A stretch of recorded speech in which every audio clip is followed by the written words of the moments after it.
You see, we've been taught that spiritual awakening is some distant mountain peak, achievable only through decades of meditation or profound suffering.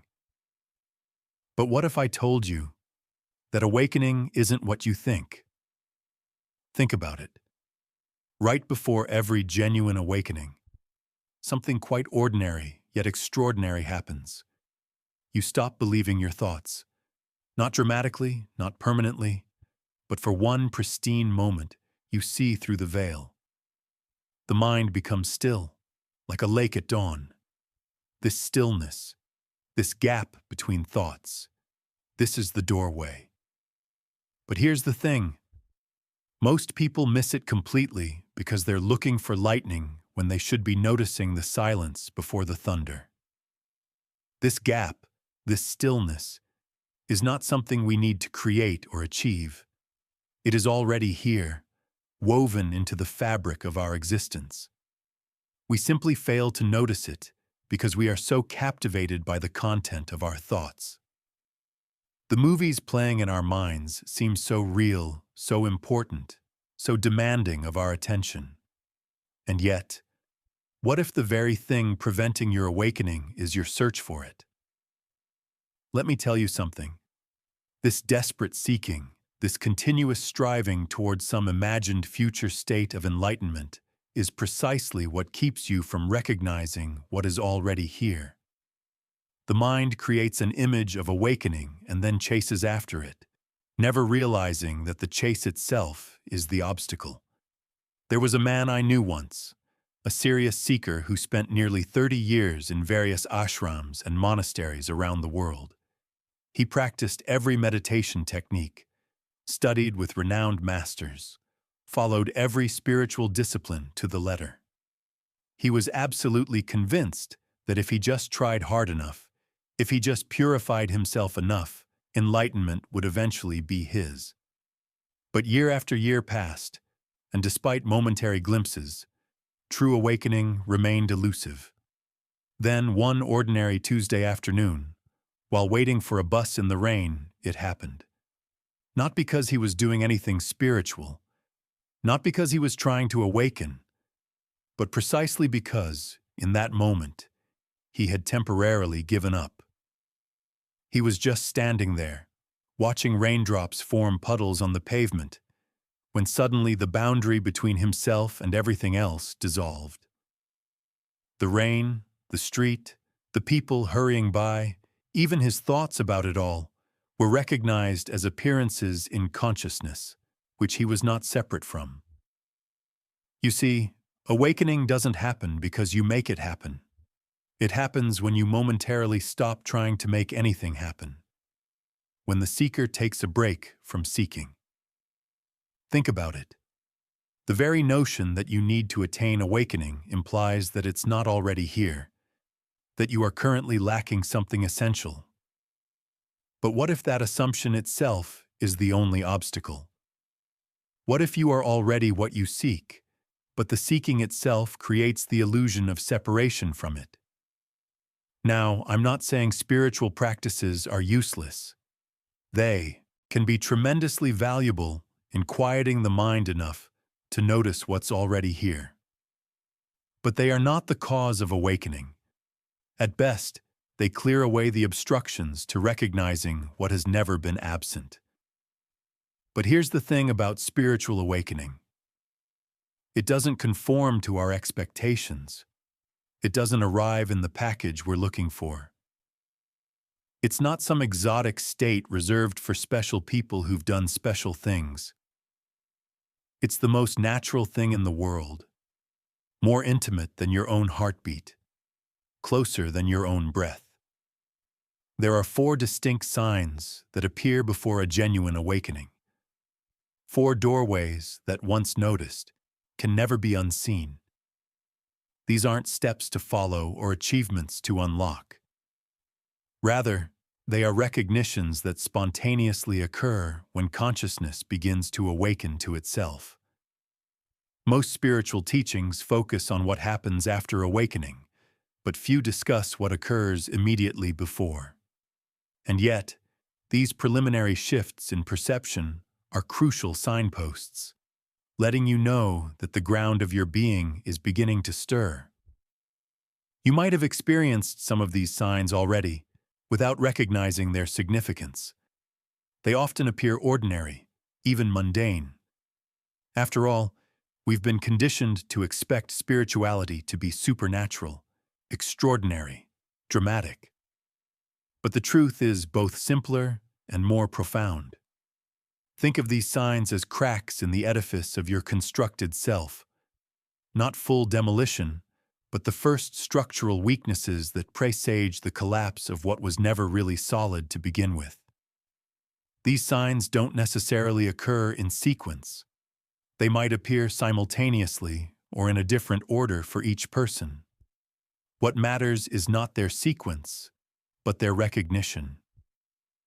But what if I told you that recognizing these signs itself accelerates the process? Not because you're trying to make awakening happen faster, but because awareness naturally expands when it notices the limitations of its current condition. Now let's examine each of these 4 doorways that appear right before awakening unfolds. As we explore them, I invite you to notice whether you've experienced any of these shifts in your own life, perhaps without realizing their significance. Because awakening isn't something that will happen to you someday in the future. The potential for it exists only now, in this moment, as you listen to these words. First, before any genuine awakening occurs, there comes the collapse of certainty. Not just doubt, mind you, not just questioning, but a profound and often unsettling recognition that everything you believed to be solid, fixed, and true is actually fluid, transient, and constructed. This collapse rarely happens all at once. It begins with small cracks in the edifice of your conceptual understanding. Perhaps you notice contradictions in your belief system that you previously overlooked. Or maybe life delivers an experience that simply cannot be fit into your existing framework of understanding. Like a tree that must lose its leaves before new growth can emerge, this shedding of certainty is not a failure, but a necessary preparation. The tree does not cling desperately to last season's foliage. It releases. It lets go. It trusts the cycle of death and rebirth. Yet for us humans, this process can be profoundly disorienting. We build our identities upon the bedrock of our certainties. I am this. I am not that. The world works this way. God is like this. Success means that. When these foundations begin to crumble, we often experience it first as a crisis rather than a liberation. A woman once told me about her experience with this collapse. She had spent her entire adult life constructing what she considered to be a spiritual identity. She meditated daily, ate only pure foods, associated only with spiritual people, read only spiritual books. Her life was entirely oriented around her image of herself as a spiritual person. Then one day, while reading yet another book on enlightenment, she suddenly realized she had no idea what any of it actually meant. The words that had once seemed so profound suddenly appeared as empty sounds, signifying nothing she could truly verify from her own experience. Everything falls away. Every belief, every certainty, every identification. This is not an intellectual process, you see. It is visceral. The body knows the truth before the mind is willing to admit it. You might feel it as a sudden hollowness in the pit of your stomach, or as a spacious openness in your chest, where before there was constriction. What remains when you let go of everything you think you know about yourself?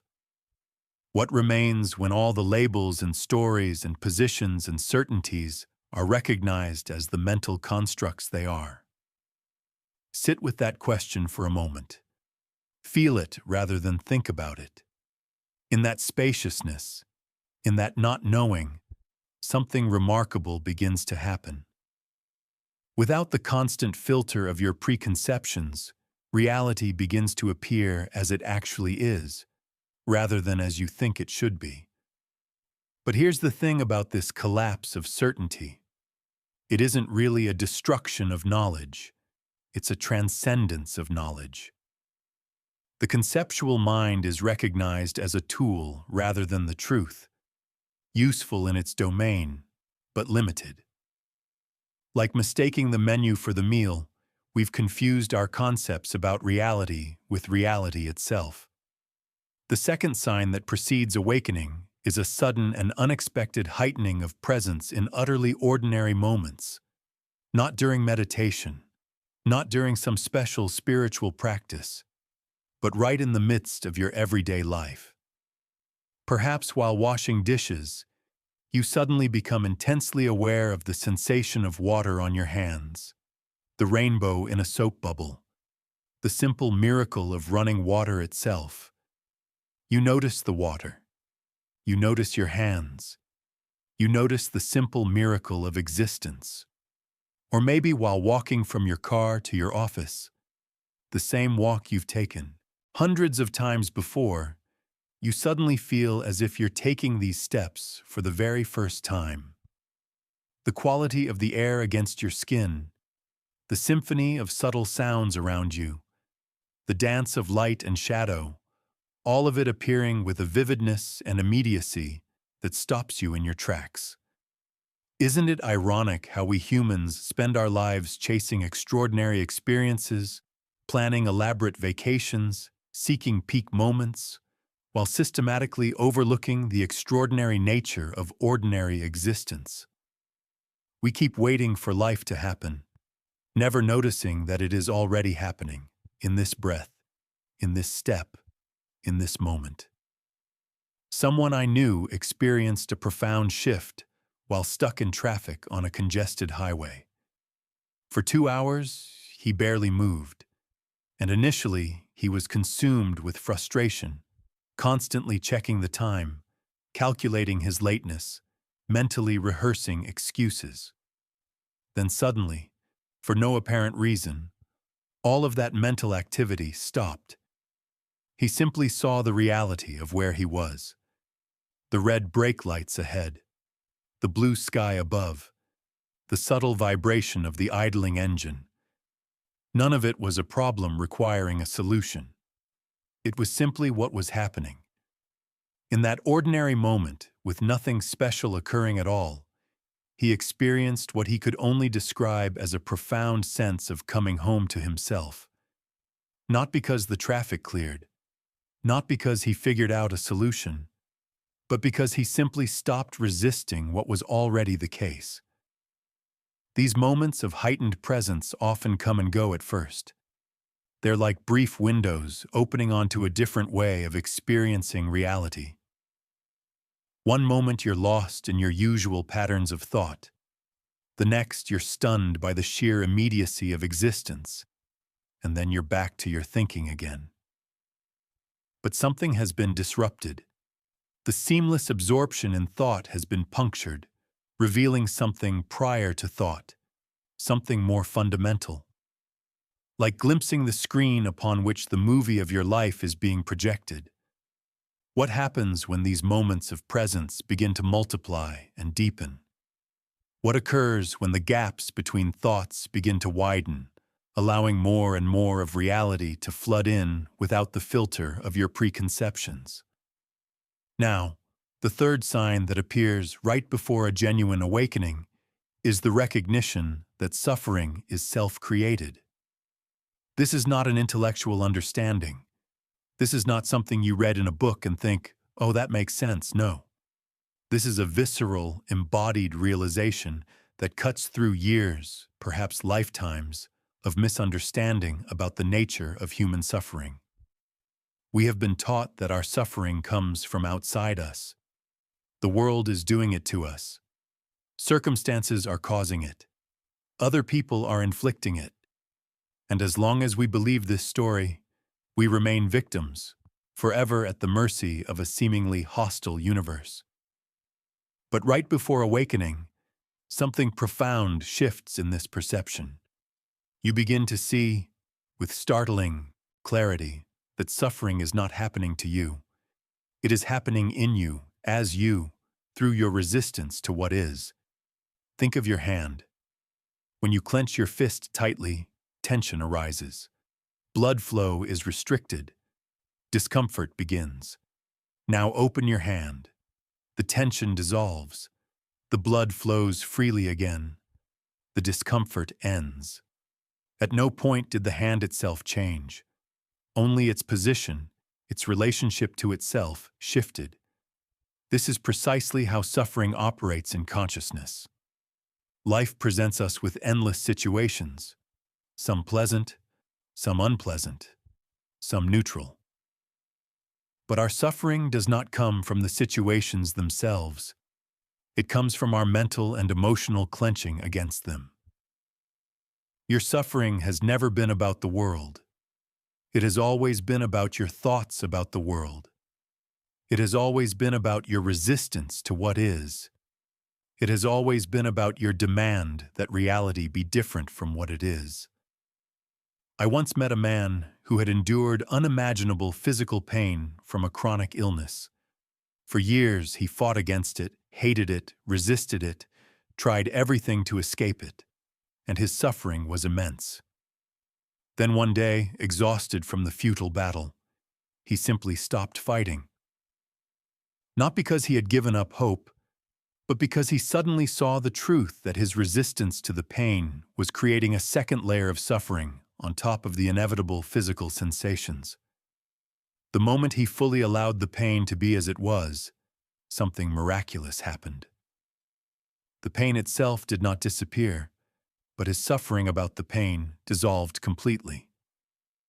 For the first time, he experienced the radical difference between pain and suffering. Pain was simply an intense sensation in the body.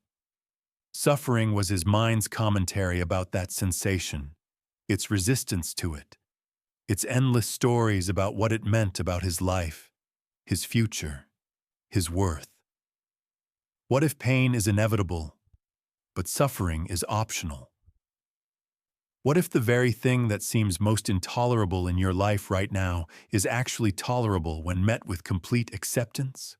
Not resignation, not defeat, but clear seeing that what is. The moment you fully accept suffering, it begins to dissolve. This is the great paradox. The more you resist suffering, the more it persists. The more deeply you allow it, the more quickly it transforms. Not because you have done anything to it, but because you have stopped feeding it with your resistance. This recognition accelerates rapidly in the time just before awakening. You begin to see how much of your life energy has been squandered in this futile resistance to reality. How much suffering you have added to your inevitable pain. How completely unnecessary it has all been. And in that seeing, something begins to unclench in the very core of your being. Some ancient knot of resistance begins to loosen. Some primordial fight against existence itself begins to subside. Not because you have figured out how to win the battle, but because you finally see there was never any battle to be won. What if I told you that the fourth and final sign before awakening is the most counterintuitive of all? What if I told you that awakening happens not when you finally perfect your seeking, but when you abandon it altogether? For years, perhaps decades, you have been a seeker. You have built your identity around your spiritual quest. You have accumulated practices, insights, experiences. You have measured your progress. You have compared yourself to others on the path. You have imagined a future state called awakening that is somehow better, higher, more evolved than your present experience. And it is precisely this identity, this orientation toward a future state, this subtle dissatisfaction with what is, that stands as the final barrier. The fourth sign is the surrender of the seeker identity itself, the recognition that there is nowhere to go and nothing to attain, that what you are seeking is what is seeking. that awakening is not a future state, but the ever-present reality obscured only by the seeking itself. No more seeking, no more striving, no more becoming. The mind protests, but then what will I do? Who will I be? And in that very question lies the final attachment. The belief that I am someone who must do something to become something else. The belief that what I am is not enough, not complete, not already that which I seek. This surrender cannot be manufactured. It is not a technique or a practice. It is a recognition so profound that the entire spiritual enterprise collapses under the weight of its own absurdity. How could you ever become what you already are? How could you ever attain what was never absent? How could consciousness, which is reading these words right now, which is aware of the sensations in your body right now, which is the very substance of this moment, ever be separate from itself? When this recognition dawns, there is often a period of profound disorientation. Everything you thought you understood about the spiritual path is revealed as just another story. Everything you thought you were working toward is exposed as a conceptual mirage. The very ground of your spiritual identity gives way beneath your feet. And in that groundlessness, in that freefall, something miraculous happens. Without the constant overlay of seeking, without the perpetual reaching toward a future state, without the endless commentary about where you are and where you should be, reality suddenly appears as it is, not as you think it is, not as you've been told it is, but as it actually is, prior to all concepts, including the concept of awakening itself. The seeker ends. The seeker ends. The seeker ends. And what remains is what you've always been. Remember the stillness I mentioned? The gap between thoughts, like the silence before thunder? That pristine moment when you stop believing your thoughts and simply rest in awareness itself? This is not just the doorway to awakening. It is awakening itself already. Present, already complete, already whole. The 4 signs we've explored are not really steps on a path leading somewhere else. They are more like clearings in a forest, openings through which the sun of awareness can suddenly shine with unexpected clarity. The collapse of certainty, the heightened presence in ordinary moments, the recognition that suffering is self-created, and the surrender of the seeker identity. These recognitions may appear to occur in sequence, but more often they arise simultaneously, or in a spiraling pattern, each one deepening and reinforcing the others. We've been taught to seek awakening as if it were somewhere else, when in reality, it is the very consciousness in which the seeking itself appears. We've been looking through the window, trying to find the light, never realizing that the light is what enables us to see the window in the first place. I knew someone once, a dedicated practitioner who had spent over 20 years following a rigorous meditation routine. 2 hours every morning before dawn. Retreats 3 times a year. A carefully curated spiritual library. A life organized entirely around the pursuit of enlightenment.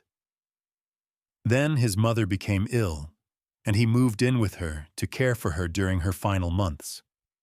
His practice fell away. There was no time for meditation, no space for retreats, no energy for spiritual reading. There was only the immediacy of her needs, the reality of her decline, the ordinariness of cooking her meals, changing her bedding, helping her to the bathroom. One night, exhausted from caregiving, he sat beside her bed watching her sleep. And in that utterly ordinary moment, with no spiritual context whatsoever, everything fell away. The boundary between himself and his mother, between himself and the room, between himself and the universe, simply dissolved. Not dramatically, not with fanfare, but with the same quiet obviousness with which the sun illuminates everything it touches. In that moment, there was a clear recognition. The certainty he had been pursuing for 20 years was revealed as a mental construct. The heightened awareness he had been seeking in meditation was shown to be already present in the most ordinary acts of caregiving. The suffering he had been trying to transcend was exposed as nothing but resistance to reality. And the spiritual identity he had so carefully cultivated was revealed as the final obstacle to recognizing what had never been absent. He had not attained awakening. Awakening had simply revealed itself when the seeker had been temporarily suspended by the demands of life itself.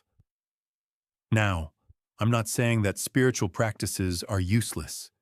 They can be tremendously valuable in quieting the mind, in bringing attention to the present moment, in loosening the grip of egoic patterns. But they are not the cause of awakening. They are more like clearing a path to a door that is already open. The door has always been open. The path has always led exactly where you are right now. The danger comes when we mistake the practice for the reality it points to. When we become so invested in being good meditators, or knowledgeable students, or advanced yogis, that we miss the simple truth that is already shining through every experience, requiring no special state, no special knowledge, and no special identity. Think of it this way. If you are looking at a beautiful sunset, you don't need to do anything to improve the sunset. You don't need special sunset viewing techniques. You don't need to become a better sunset watcher. You simply need to look. The beauty is already there, complete, requiring nothing from you but your attention. In the same way, awakening is not something you achieve. It is something you notice. It is the recognition of what has been true all along but overlooked because of our absorption in thinking, in seeking, in becoming. The mind that has been conditioned to solve problems, to achieve goals, to improve itself, finds this utterly confounding. It wants a project, a path, a practice, a process. And all of those things exist within the spiritual marketplace. But they all miss the essential point. Awakening is not the result of what you do. It is the recognition of what you are and have always been, beneath and beyond all doing. When the mind finally becomes quiet, not through force or control, but through the simple recognition of its limited nature, something else becomes apparent. An awareness that is not generated by the brain, not confined to the body, not limited by time or space. An awareness in which all experiences arise, exist, and dissolve, while itself remaining unchanged, untouched, ever present. This awareness is not something exotic or foreign. It is the most intimate, the most familiar aspect of your experience. It is that which knows your thoughts without itself being a thought. It is that which perceives your emotions without itself being an emotion.